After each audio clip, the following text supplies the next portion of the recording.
My career is entirely due to other people going out of their way to help me, whether that is somebody, on the field in Afghanistan telling me how to potentially avoid landmines, to, my mentor of years, a man called Emmanuel Santos, who was a Filipino migrant to Australia, who took what I imagine was a pretty wild and unruly young Australian skateboarding dick under his wing, put up with my nonsense, and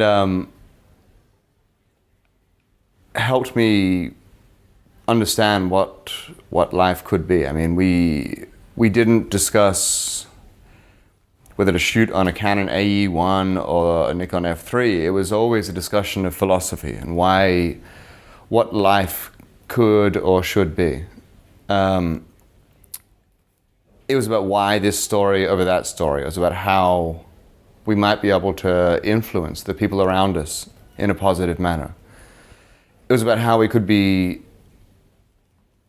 useful members of society. I mean, I feel his studio is at 296A Carlisle Street, Balaclava, near St Kilda in Melbourne.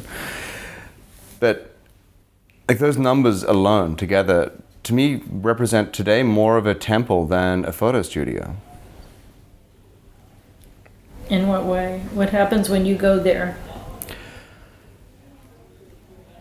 I feel like in the years that I was there, I went from I feel like I grew up.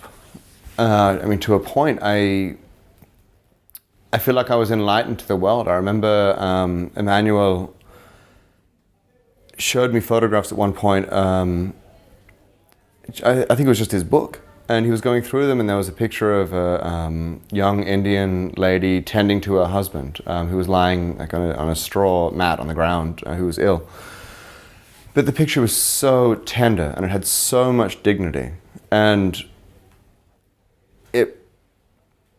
each day at the studio, there would be a moment, a satori, as they sometimes call it, I guess, this moment of enlightenment that I would learn something that would change the course of my life.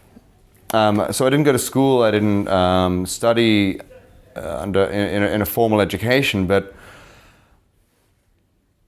I feel like I learned, through this apprenticeship, not just how to take pictures, but how to live and how to try to be a good person.